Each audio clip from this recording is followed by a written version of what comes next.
शुभ संध्या विद्यार्थियों, आपका स्वागत है आपके अपने चैनल एनबी क्लासेस बीकानेर पे।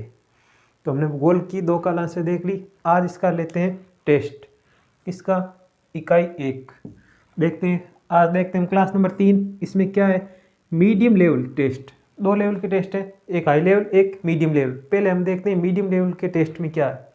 ठीक है, इकाई 1 इसमें क्या, अध्याय 1 की आगे हम अध्यायवार टेस्ट लेंगे। ठीक है, इकाई 1 इसमें अध्याय 1 है।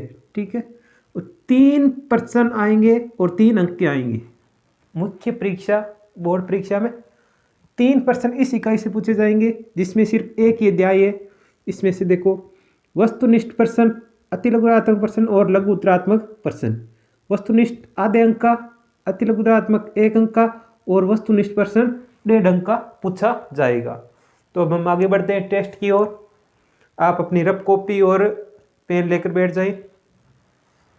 अब देखते हैं वस्तुनिष्ठ प्रश्न। ये आपके मुख्य परीक्षा में पूछे जाएंगे आधा अंक के। ठीक है, अब देखते हैं प्रश्न नंबर 1। आर्थिक भूगोल का उपक्षेत्र है, यानी आर्थिक भूगोल का उपक्षेत्र कौन सा है? संसाधन भूगोल, सैन्य भूगोल, चिकित्सा भूगोल या फिर लिंग भूगोल? तो इसका उत्तर आप कमेंट करके दीजिए। इसका उत्तर है संसाधन भूगोल। तो फिर हम बाकी की भी चर्चा कर लेते हैं। सैन्य भूगोल किससे संबंधित है? राजनीति भूगोल से, राजनीति भूगोल से। चिकित्सा भूगोल सामाजिक, सामाजिक भूगोल से। लिंग भूगोल सामाजिक भूगोल से। ठीक है, इसको हमने कैसे याद किया था कि देश की सेना का वो कौन होता है? प्रधान, राष्ट्रपति होता है। और चिकित्सा की आवश्यकता किसे पड़ती है? उपचार की आवश्यकता किसको पड़ती है? मनुष्य को। मनुष्य क्या रहता है? समाज में। तो समाज से सामाजिक भूगोल। लिंग, पुल्लिंग और स्त्रीलिंग किसके हिस्से? समाज के। समाज से सामाजिक भूगोल। ठीक है, ये हमने पिछली क्लास में देखा था। नवनिश्चयवाद की संकल्पना किसने प्रस्तुत की? अगला प्रश्न है कि नवनिश्चयवाद की संकल्पना किसने प्रस्तुत की? अब देखते हैं इसका उत्तर क्या क्या दे रखे हैं। रेडजेल, ग्रिफिथ टेलर, एनएलसी चर्चिल सैंपल और विडाल डी ला ब्लास। तो इसका क्या उत्तर हो जाएगा? रेडजेल तो नहीं होगा, ग्रिफिथ टेलर होगा इसका उत्तर। N L Churchill Semple, Vidal de la Blache. तो रेडजेल ने कौन सी संकल्पना दी थी? पर्यावरणीय निश्चयवाद। पर्यावरणीय निश्चयवाद। ग्रिफिथ टेलर ने निश्चयवाद, नवनिश्चयवाद दी थी। और एनएलसी चर्चिल सैंपल ने कोई संकल्पना नहीं दी। विडाल डी ला ब्लास ने कौन सी दी थी? इसने दी थी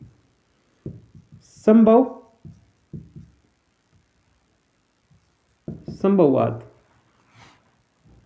रुको और जाओ निश्चयवाद की संकल्पना के प्रतिपादक विद्वान कौन है? रुको और जाओ। तो इसका देखते उत्तर। ईग्टीटन,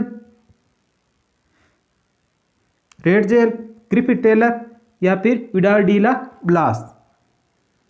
तो इसके हैं ग्रिफिथ टेलर। नवनिश्चयवाद का दूसरा नाम ही क्या है? रुको और जाओ संकल्पना, जैसा कि हमने पिछली क्लास में देखा था। मानव भूगोल की उपागम कौन सा है? मानव भूगोल का उपागम कौन सा है? प्रादेशिक उपागम, क्षेत्रीय उपागम, स्थानीय उपागम या फिर ये सभी? तो ये हो जाएंगे ये सभी। आपको इस प्रकार भी पूछ सकता है कि 3 उपागमों के नाम दे दिए और एक का नहीं दिया कि निम्न में से मानव भूगोल का उपागम नहीं है। हमने क्या पढ़ रहा? इतने ही प्रश्न पढ़ा। मानव भूगोल का उपागम देखा 1 नंबर, भर दिया 1 नंबर और डूब गया 1 नंबर। ठीक है, अब हम इससे आगे देखते हैं अतिलघुत्तरात्मक प्रश्न। तो विद्यार्थियों आगे देखते हैं अतिलघुत्तरात्मक प्रश्न। वस्तुनिष्ठ प्रश्न हमने देख लिए थे। अतिलघुत्तरात्मक प्रश्न जो आपकी मुख्य परीक्षा में आएंगे 1 अंक का। अतिलघुत्तरात्मक प्रश्न 1 अंक। नवनिश्चयवाद संकल्पना किसने प्रतिपादित की थी? नवनिश्चयवाद संकल्पना किसने प्रतिपादित की थी? कमेंट करके लिखिए। विद्यार्थी अपने कॉपी में भी लिखे।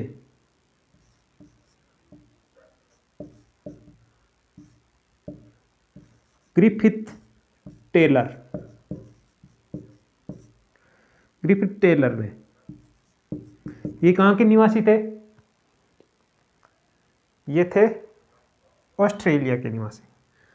मानव भूगोल, मानव भूगोल मानव समाजों और धरातल के बीच संबंधों का संश्लेषित अध्ययन है।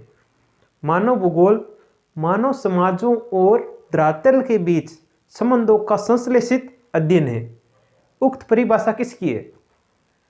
उक्त परिभाषा किसकी है? ये परिभाषा किसने दी थी? ये दी थी फ्रेडरिक रेडजेल ने, फ्रेडरिक रेडजेल ने। ये कहाँ के निवासी थे? ये निवासी थे जर्मनी के। इन्होंने कौन सी संकल्पना दी? इन्होंने दी थी पर्यावरणीय निश्चयवाद। अब देखते हैं आगे, कौन सी विचारधारा संभववाद और निश्चयवाद के बीच के मार्ग को परिलक्षित करती है? कौन सी विचारधारा संभववाद व निश्चयवाद के बीच के मार्ग को परिलक्षित करती है, यानी दोनों को बीच में जोड़ने वाली कौन सी है?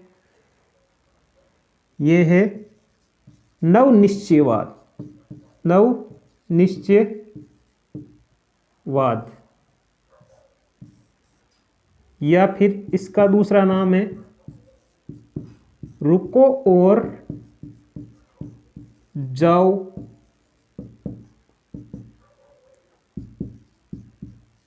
निश्चयवाद। ये किसने दी थी? ये दी थी ग्रिफिथ टेलर ने दी थी। अगला प्रश्न देखते हैं, प्रकृति अवसर प्रदान करती है, प्रकृति अवसर प्रदान करती है और मानव उसका उपयोग करता है, कौन सी विचारधारा से संबंधित है? प्रकृति अवसर प्रदान करती है और मानव उसका उपयोग करता है, तो इसमें बताओ क्या हो रहा है? इसमें हो रहा है प्रकृति का मानवीकरण। तो इसमें कौन सी विचारधारा होगी? इसमें हो गई संभववाद, संभववाद। ये किसने दी थी?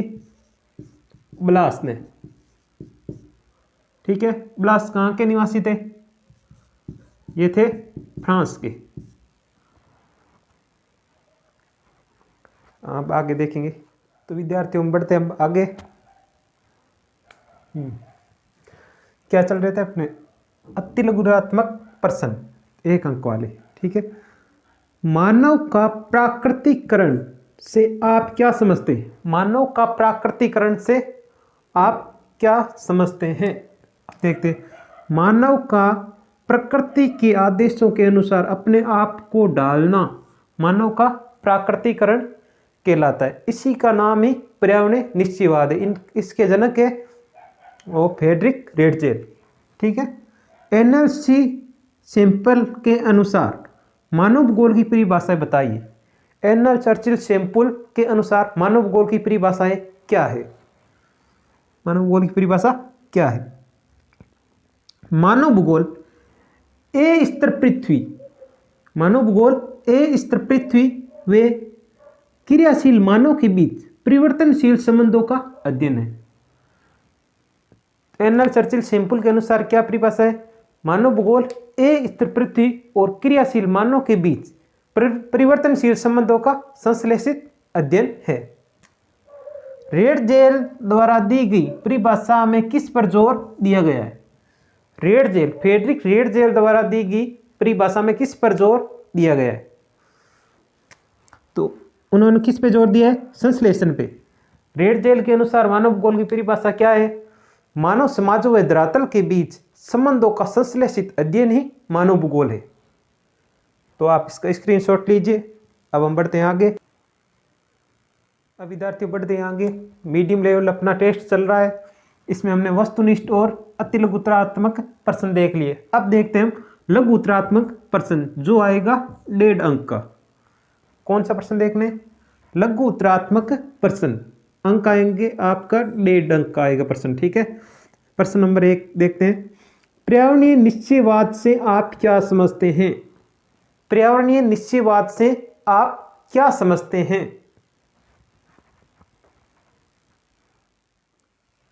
मानव पर्यावरण के अंतर संबंधों से संबंधित विचारधारा जर्मन भूगोलवेताओं ने प्रस्तुत की। जर्मन भूगोलवेता कौन थे? Friedrich Ratzel. इस विचारधारा के अनुसार मानव की समस्त क्रियाओं पर पर्यावरण के विभिन्न कारकों का प्रभाव पड़ता है।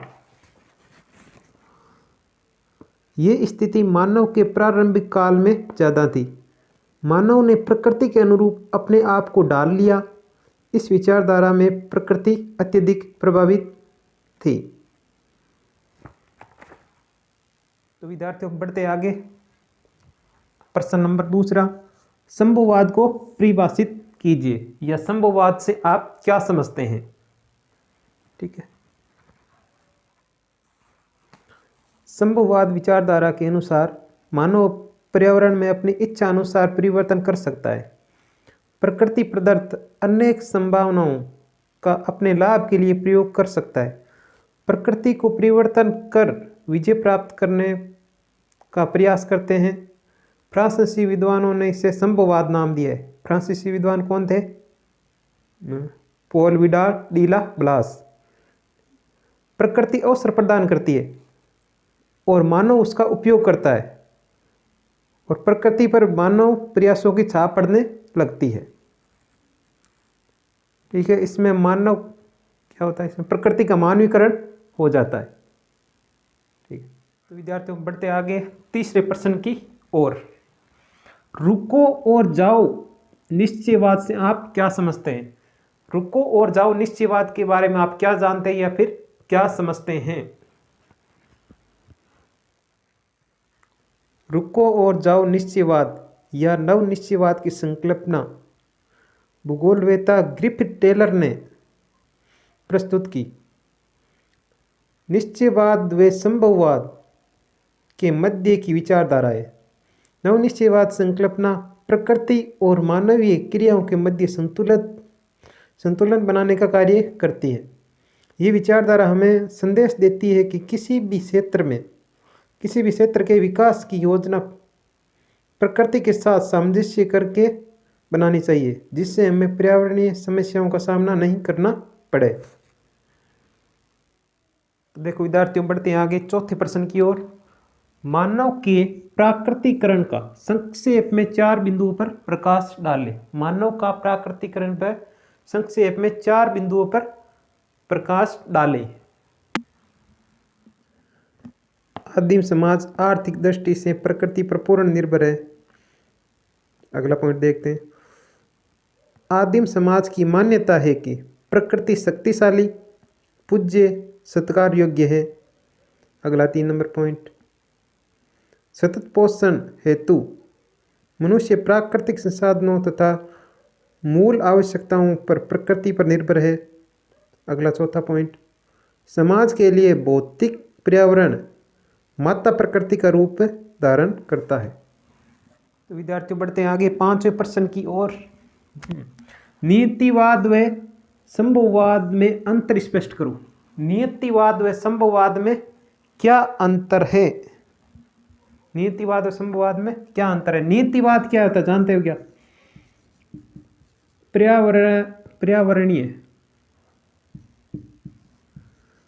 पर्यावरणीय निश्चयवाद नाम सुना है ना आपने?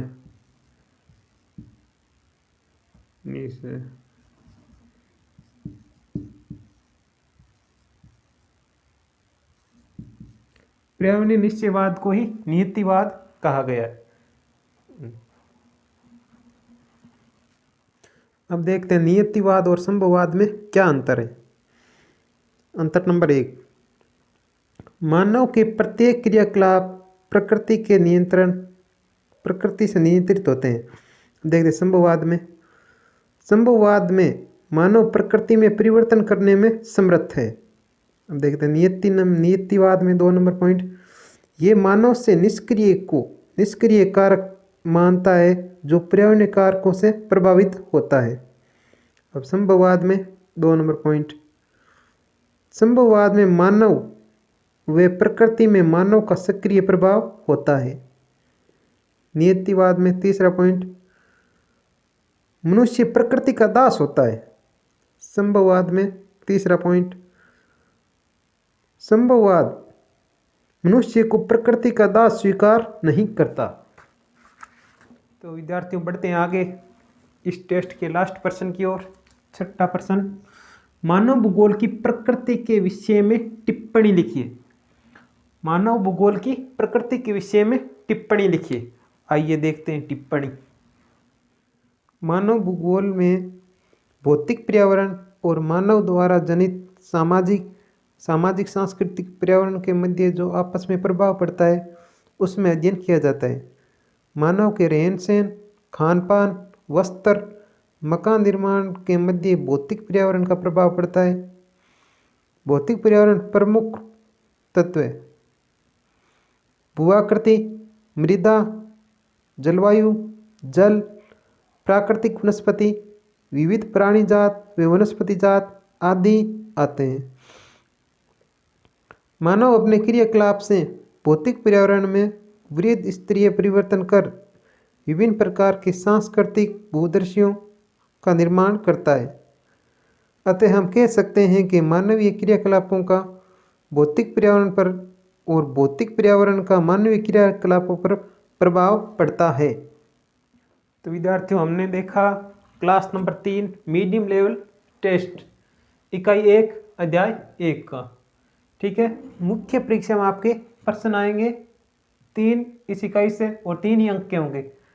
इसमें से वस्तुनिष्ठ आधे अंक का, अतिलघुरात्मक 1 अंक का और लघुतरात्मक 1.5 अंक का होगा। तो इसमें देखो आज हमने क्या देखा, वस्तुनिष्ठ प्रश्न देखे। 4 प्रश्न थे 2 अंक के। क्या आपके 2 में से 2 है तो यस लिखो।